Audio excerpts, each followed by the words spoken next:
আমি বিবাহ করব, পাত্রী হিসাবে কেমন মেয়ে নির্বাচন করতে পরামর্শ দিবেন? আমার বাড়ি ভারতের পশ্চিমবঙ্গের কোচবিহার জেলায়।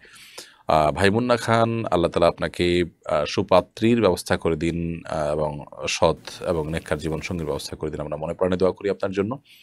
আর সেই সাথে আপনার জন্য পরামর্শ হবে নবী সাল্লাল্লাহু আলাইহি ওয়াসাল্লামের হাদিসের আলোকে আপনি দীনদারিতাকে অগ্রাধিকার দিয়ে আপনার জীবনসঙ্গিনী নির্বাচন করবেন। অর্থাৎ যাকে আপনি বিয়ে করবেন তিনি যেন দিনদার হন, তিনি যেন আল্লাহভীরু হন, তার মধ্যে যেন আল্লাহর ভয় থাকে এবং তিনি যেন দিন শেষে সত্যিকারের দিনদার হন। আমরা অবশ্য আজকাল দিনদারিতার ক্ষেত্রেও দিনদারিতা নিরূপণ করার ক্ষেত্রে আমরা ভুল করি। ছেলেদের ক্ষেত্রে আমরা অনেকে মনে করি দাড়ি টুপি আছে, নামাজ পড়া এটাই দিনদারিতার জন্য যথেষ্ট। মেয়েদের ক্ষেত্রে বোরকা আছে, নামাজ কালাম পড়ছে, আমরা মনে করি দিনদারিতার জন্য এটাই যথেষ্ট। অথচ এটা দিনদারিতার একটা আলামত মাত্র, কিন্তু চূড়ান্ত দিনদারিতা হলো একজন মানুষের ভেতর থেকে যখন আল্লাহর কাছে তিনি নিজেকে সমর্পণ করেন, আল্লাহর কাছে নিজেকে যখন উপস্থাপন করেন এবং আল্লাহর কাছে বান্দা হিসাবে বান্দী হিসাবে যখন নিজেকে তিনি পেশ করেন, তখন তিনি মূলত দিনদার মানুষ হিসাবে চূড়ান্তভাবে তাকে বলা যায়। এবং তার কাছে কোরআন এবং হাদিস আসার পর তিনি আর কোনো যুক্তি পেশ করেন না, বরং কোরআন হাদিসের কাছে নিজেকে সমর্পণ করেন, সোপর্দ করেন, বিনীত করেন, অবনত করেন। এরকম মানুষ হলে তিনি মূলত আ সত্যিকারের দিনদার। অনেকে আছেন যে বাহ্যিকভাবে তিনি দিনদার অথচ তার কাজে কর্মে তিনি পরিপূর্ণভাবে কোরআন হাদিসের অনুসারী নন, হালাল হারামের বাছবিচার নেই, আল্লাহর ভয় তার মধ্যে নেই। এরকম যদি হয় তাহলে সেক্ষেত্রে সেই লোক কখনো প্রকৃত অর্থে দিনদার নয়। নবী সাল্লাল্লাহু আলাইহি ওয়াসাল্লাম বলেছেন, তুনকাহুল মারআতু লিআরবা, মেয়েদেরকে ৪ টি জিনিস দেখে সাধারণত বিয়ে করা হয়। লিমালিহা ওয়া লিজামালিহা ওয়া লিহাসাবিহা, কারোর সম্পদ, কারোর বংশমর্যাদা, কারোর সৌন্দর্য দেখে আ বিয়ে করা হয়। আবার অনেকে দিনদারি ধার্মিকতা দেখে বিয়ে করে। তবে নবী সাল্লাল্লাহু আলাইহি ওয়াসাল্লাম বলেছেন, ফাজফা বিযাতিদ দ্বীন, তুমি ধার্মিকতা দেখে বিয়ে করার চেষ্টা করবে, অর্থাৎ এর মাধ্যমে তুমি সফল হওয়ার চেষ্টা করবে। এজন্য আমাদের প্রচেষ্টা থাকা উচিত যেন আমরা ধার্মিকতাকেই সবকিছুর উপরে অগ্রাধিকার দিই এবং সেটা বিবেচনা করি যেন পাত্র পাত্রী নির্বাচন করি। আল্লাহ তাআলা আমাদেরকে সেই তৌফিক দান করুন। আমি মিষ্টির দোকানে চাকরি করি। মিষ্টি এবং জিলাপি মাপার সময় কার্টুন সহ মাপা হয়। শরীয়তের দৃষ্টিতে এটা কি জায়েজ হবে? কার্টুনের ওজন প্রায় ৫০ গ্রাম। দেখুন, ইচ্ছাকৃতভাবে কার্টুনের নিচে আপনার শক্ত আ আপনার কাগজ-টাগজ ইত্যাদি দিয়ে, একটা হলো যে মিষ্টির সংরক্ষণের জন্য যদি দেওয়া হয়ে থাকে সেটা যতটুকু প্রয়োজন ততটুকু। আরেকটা হলো যে ইচ্ছাকৃতভাবে ভারী আ কাগজ ইত্যাদি দিয়ে ওজন বাড়ানো হয় এবং মিষ্টি বিক্রি করা হয়। তো সেরকম প্রতারণা করা হলে সেই দোকানে আপনার চাকরি করা জায়েজ হবে না এবং আ সেরকম মিষ্টি বিক্রি করা আপনার জন্য জায়েজ হবে না, কারণ এটা সুস্পষ্ট প্রতারণা। আ যেটা একেবারে সহনীয় পর্যায়ে, মানে এর নিচে আর সম্ভব না। এটা ওপেন সিক্রেট, সবাই জানে এবং ক্রেতাও জানে যে হ্যাঁ, এটার এই পরিমাণ ওজন আছে। তো সেটা থাকলে কোনো অসুবিধা নেই। ৫০ গ্রামটা সেজন্য সেক্ষেত্রে সহনীয় কিনা আমি পুরোপুরি সিওর না। যদি এটা সহনীয় হয় এবং এর নিচে আর সম্ভব হয় না, আ তাহলে সেক্ষেত্রে নিশ্চয়ই ক্রেতা এটাকে মেনে নিয়ে কিনছেন। সেই হিসাবে আপনি এটা বিক্রি করতে পারেন বা দোকানে চাকরি করতে পারেন। চূড়ান্ত সফলতা কী তা অর্জনের জন্য আমাদের করণীয় কী? চূড়ান্ত সফলতা হলো জাহান্নাম থেকে মুক্তি লাভ করে জান্নাতি হতে পারা। আল্লাহ সুবহানাহু ওয়া তাআলা বলেছেন, ফামান যুহজিহা আনিন নারি ওয়া উদখিলাল জান্নাতা ফাকাদ ফাজ, যে ব্যক্তিকে জাহান্নাম থেকে মুক্ত ঘোষণা করা হলো এবং জান্নাতে তিনি যেতে পারলেন, এই ব্যক্তি হলেন সত্যিকারের সফল এবং সত্যিকারের সার্থক মানুষ।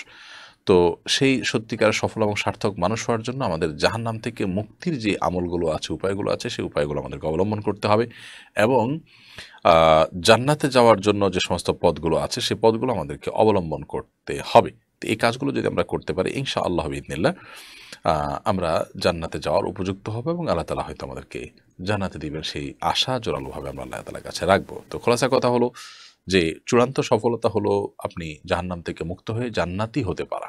এর জন্য আল্লাহ তাআলার কাছে আমাদের দোয়া এবং অব্যাহত আমল এবং প্রচেষ্টা থাকবে। আ কোরআন হাদিস জান্নাতে যাওয়ার পথ, জাহান্নাম থেকে মুক্ত থাকার পথগুলো পরিষ্কার করে বাতলে দিয়েছে, শুধুমাত্র অবলম্বন করতে হবে। ফরিদপুরে ২ জন মুসলিম শ্রমিককে হত্যা করা হলো। এ বিষয়ে মিডিয়া সম্পূর্ণ নিশ্চুপ। বিষয়টাকে আপনি কিভাবে দেখেন? এরকম পরিস্থিতিতে আমাদের করণীয় কি? ভাই পারভেজ হোসেন, ফরিদপুরে আমরা নির্মমভাবে ২ জন নির্মাণ শ্রমিককে, সহোদর ভাই তারা, একই ঘরের ২ জন অভাবী পরিবারের ২ জন ভাইকে নির্মমভাবে পিটিয়ে হত্যা করার মতো নির্মমতা আমরা দেখতে হয়েছে এবং এটা নেতৃত্ব দিয়েছেন একজন ইউনিয়ন পরিষদ মেম্বার, যিনি হিন্দু ধর্মাবলম্বী। তাদের নামে মিথ্যা অভিযোগ দায়ের করা হয়েছিল যে তারা মন্দিরে আঘাত করেছেন এবং মন্দিরে আগুন জ্বালিয়েছেন, ধ্বংসযজ্ঞ চালিয়েছেন, যেটি মিথ্যা হিসাবে ইতিমধ্যে সবার কাছে পরিষ্কার হয়ে গেছে। তো এই বিষয়ে আমরা যতটুকু জানার চেষ্টা করেছি, মিডিয়াতে যে খুব বেশি উঠে এসেছে তা নয়। এবং মিডিয়াতে খুবই কম কভারেজ পেয়েছে এই ঘটনা। হয়তোবা এটাকে কেন্দ্র করে কোনো প্রকার ধর্মীয় অসহিষ্ণুতা ছড়িয়ে পড়ে কিনা সেজন্য তারা এটাকে নিশ্চুপ ছিলেন। কিন্তু এর বিপরীতে যদি কোনো মুসলিম এরকম কিছু করতেন, তাহলে সেক্ষেত্রে সেটা নিয়ে তারা তুলকালাম কাণ্ড করত। তো এক্ষেত্রে অবশ্য এক শ্রেণীর মিডিয়ার উদ্দেশ্য নিয়ে প্রশ্ন তোলাই যায় যে তারা আসলে কি চাচ্ছেন বা তাদের দুর্বিসন্ধির জায়গাটা কোনটি, সেটি বোধহয় আমাদের অনেকের কাছে ইতিমধ্যে পরিষ্কার হয়ে গেছে। যাই হোক, তো এ বিষয়ে আমরা জানার চেষ্টা করেছি, সেখানে সরেজমিনে যারা দেখতে গিয়েছেন এরকম দায়িত্বশীল মানুষদের সাথে আমরা কথা বলেছি, জানার চেষ্টা করেছি। তাতে আমাদের কাছে যেটা মনে হয়েছে তা হলো যে সেখানে বা তারা যে তথ্য আমাদেরকে দিয়েছেন সেখানে সরেজমিনে তদন্ত করে সেটি হলো যে এটি ধর্মীয় কোনো আপনার মারামারি বা ধর্মীয় কোনো কি বলে এটাকে উগ্রতা থেকেই সৃষ্টি হয়নি। মূলত সৃষ্টি হয়েছে সেই ইউনিয়ন এলাকা, হিন্দু প্রধান এলাকায়, হিন্দুদের পরিমাণ সেখানে বেশি। ইউনিয়ন পরিষদের মেম্বার যিনি হিন্দু ধর্মাবলম্বী, তিনি এখানে নির্মাণ কাজ চলাকালে বাধা সৃষ্টি করেছেন, চাঁদা দাবি করেছেন এবং এখানে তার স্বার্থ জড়িয়ে ছিল। তো তার সেটিকে, সেই স্বার্থকে বা তার সেই চাওয়াকে উপেক্ষা করে সেখানে টয়লেট নির্মাণ করা হচ্ছিল প্রতিষ্ঠানের, এবং সেটা মন্দিরের খুব কাছেই। যখন মন্দিরে আগুনের ঘটনা ঘটলো সেটি ব্যাপার ইতিমধ্যে আমরা অনেকে দেখেছি বিভিন্ন নিউজ, যে সেখানে আসলে মুসলমানদের কোনো ভূমিকাই ছিল না। যাই হোক, তো সেটাকে উদুরপিণ্ডি বুদুর ঘাড়ে চাপিয়ে এই নিরীহ নির্মমভাবে আপনার এই শ্রমিকদেরকে হত্যা করার উদ্যোগ নিয়েছেন সেই ইউনিয়ন পরিষদের সেই সদস্য। চেয়ারম্যানের নেতৃত্বে মারধর শুরু হয় এবং পরবর্তীতে হিন্দুরা এসে সেখানে যোগ দিয়ে তাদেরকে মেরে ফেলা হয়। দুটি প্রাণ কীভাবে মেরে ফেলা হবে এবং পুরো আপনার মিডিয়া জগৎ অনেকটা চুপচাপের মতো থাকবে, এটি আসলে কোনো সভ্য সমাজেতে গ্রহণযোগ্য হতে পারে না। খুবই দুঃখজনক বিষয়টি। যদিও ধর্মীয় আপনার উগ্রতা থেকেই সৃষ্টি হয়নি, কিন্তু শেষ পর্যন্ত সেটাকে ধর্মীয় উগ্রতার প্রলেপই দেওয়া হয়েছে, অর্থাৎ ধর্মকে ব্যবহার করা হয়েছে এখানে দুজন মুসলিমকে হত্যা করবার জন্য। এদেশের মানুষ, আমি বরাবর বলি যে খুবই সাম্প্রদায়িক সম্প্রীতি মেনে চলা মানুষ। এর অন্যতম কারণ এদেশে ওলামা ইকরাম সর্বস্তরের সাধারণ মানুষকে সবসময় শান্ত এবং সহিষ্ণু থাকতে শিক্ষা দেন। আমরা আমাদের পার্শ্ববর্তী দেশ ভারতের কথা বলি, কী পরিমাণ দাঙ্গা সেখানে হয়ে থাকে, সেখানে সংখ্যালঘুদের উপর কী পরিমাণ নিপীড়ন চলে এবং প্রতিনিয়ত সেখানে কী পরিমাণ হত্যাযজ্ঞ চলে সামান্য ঠুনকো অজুহাতে। সেখানে আমাদের এদেশে আলহামদুলিল্লাহ সংখ্যালঘু হিন্দুরা, অন্য ধর্মাবলম্বীরা মুসলমানদের কাছে অনেক বেশি নিরাপদ আলহামদুলিল্লাহ। বিচ্ছিন্ন যে সমস্ত ঘটনাগুলো ঘটে এগুলোর বেশিরভাগই হয় হিন্দুদেরই নিজেদের আভ্যন্তরীণ কোন্দল, অথবা কেউ এখান থেকে সুবিধা আদায়ের চেষ্টা করে কিংবা কোনো রাজনৈতিক উদ্দেশ্য হাসিলের জন্য এগুলো করে থাকে। সেটি আমাদের কারোর কাছে এখন আর অপরিষ্কার নয়, বারবার এগুলো প্রমাণিত হয়ে গেছে ইতিমধ্যে।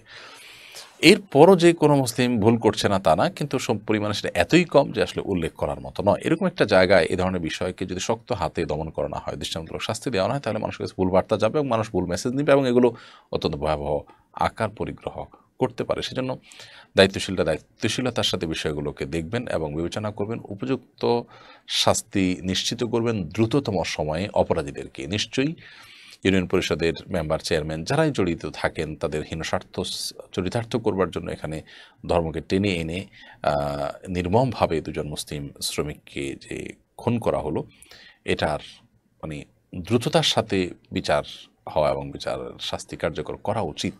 তা না হলে মানুষ ভুল বুঝবে, ভুল বার্তা যাবে এবং ইতিমধ্যে নানা রকমের বার্তা ছড়াচ্ছে এবং এটা আমাদের কারোর জন্য ভালো কিছু বয়ে আনবে না।